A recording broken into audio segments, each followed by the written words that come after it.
Ok, estamos de volta ao vivo aqui com Rede Verdade, conversando hoje. Ela que é servidora pública, é professora, trabalha aqui na rede pública municipal aqui em João Pessoa, é do PSOL e o partido resolveu lançá-la nesse final de semana como pré-candidata ao governo da Paraíba nas eleições de 2022. Falando em Paraíba, professora, você olha para o estado e acha que quais são as áreas que mereceriam e vão merecer no conteúdo programático de vocês a maior atenção? Nós tivemos uma experiência muito rica na eleição anterior a governo, quando a gente criou os espaços para discutir e construir o plano de governo, né? Foi discutido com quem atua em cada setor.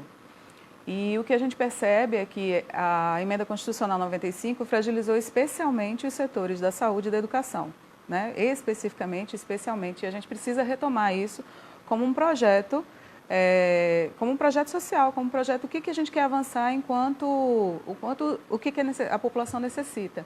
Então, de imediato, a gente já sabe que tem que observar com todo o cuidado essas duas pastas que são prioridade. Bom, a gente acompanhou ali a fala do governador João Azevedo nessa divergência, nesse conflito com as polícias aqui na Paraíba, o governador que recentemente anunciou 10% de reajuste para os servidores no geral, enfim, ali algum aumento para os policiais e para algumas categorias dos policiais. Qual é a visão do pessoal em relação ao funcionalismo público aqui na Paraíba? Às vezes se fala assim, não, vamos dar aumento para todo mundo, 100%, vamos dobrar, triplicar o salário de todo mundo, mas a rigor, as contas públicas, enfim, não suportam isso. Também tem aquele debate da máquina não estar tão pesada. Como é que se resolve, na visão do pessoal, como é que se resolve essa equação aí de valorização do servidor e, ao mesmo tempo, dentro de uma realidade orçamentária e financeira? Exato. A gente tem exatamente como horizonte, como premissa, né, construir da melhor forma uma política que dialogue com a classe trabalhadora.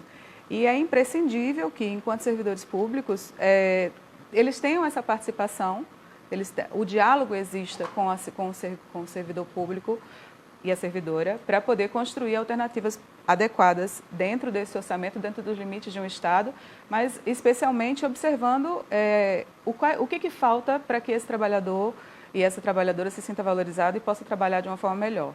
Isso tem que estar no horizonte, está no nosso horizonte programático e está no nosso horizonte enquanto princípio. Você acha que o governador João Azevedo agiu bem durante a pandemia aqui na Paraíba?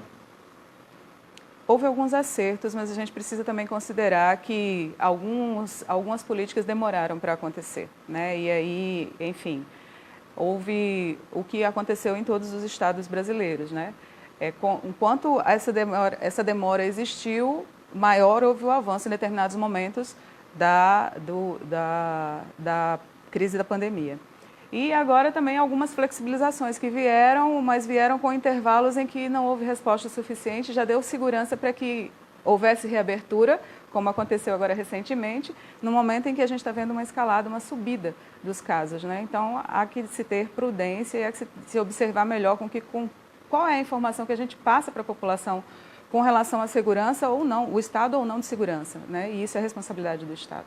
Professora, quando você olha assim para a disputa em 2022, caso o pessoal não esteja no segundo turno, provavelmente pelo quadro, se teria ali um segundo turno eventual aqui na Paraíba.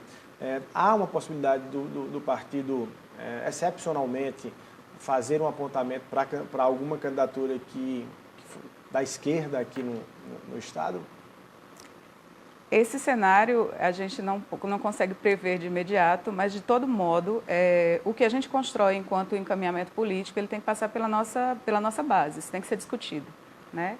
Então, tem que haver uma plenária, tem que haver uma discussão ampla sobre qual é o cenário que se aponta e quais são os nossos encaminhamentos. Esses encaminhamentos não vão ser nunca divergentes do nosso conteúdo, do nosso programa. E isso, se houver conflito, continuaremos nessa posição de demarcarmos qual é a nossa diferença nesse cenário. Tá. Bom demais. A gente conversou com a professora Adjane Simplício. Adjane Simplício, pré-candidata ao governo da Paraíba pelo PSOL.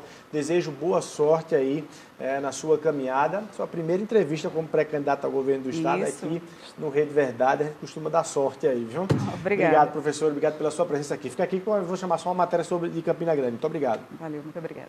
Bom, vamos direto para Campina Grande. O prefeito Bruno Cunha Lima abriu ali a programação do Carnaval da Paz para acontecer em Campina Grande. Vamos ver como é que foi nesses tempos aí de pandemia do coronavírus. Naturalmente, como nós fizemos ao longo de todo o ano de 2021, sobretudo nos momentos de pico, nós vamos ter as nossas barreiras sanitárias em rodoviária, a barreira sanitária em aeroporto, para fazer a aferição de temperatura, para fazer a testagem daqueles que porventura apresentarem algum tipo de sintoma, entendendo que é impossível se controlar o trânsito, o fluxo de pessoas, a não ser que se feche todas as barreiras da cidade. Se fosse assim, um vírus que surgiu em Wuhan, na China, não estaria em Campina Grande, em Conchichola, na Prata, em Boa Vista, não teria se disseminado, se espalhado no mundo inteiro. Nós precisamos ter o controle do fluxo das pessoas que porventura estejam doentes.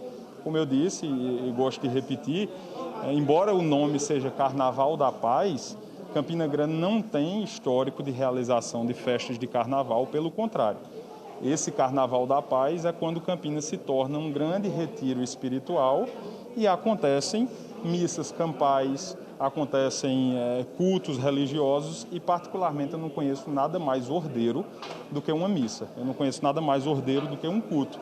Não tem nada que me convença que um show que permite 20 mil, 30 mil pessoas, onde a grande maioria não está com distanciamento, onde a grande maioria não está com máscara, é menos perigoso do que uma missa, onde as pessoas estão sentadas de maneira ordeira, estão usando suas máscaras, enfim. E se os decretos atuais permitem a realização de missas, a missa, ao invés de ser realizada, por exemplo, na catedral, ela vai acontecer dentro do Crescer, no espaço. Se o culto está permitido acontecer na Igreja Congregacional da 13 de Maio, ao invés de acontecer na Igreja Congregacional da 13 de Maio, vai acontecer no Parque do Povo. Então, eu não vejo problema algum. Campinas sempre defendeu o funcionamento regrado, funcionar, mas cumprindo as regras.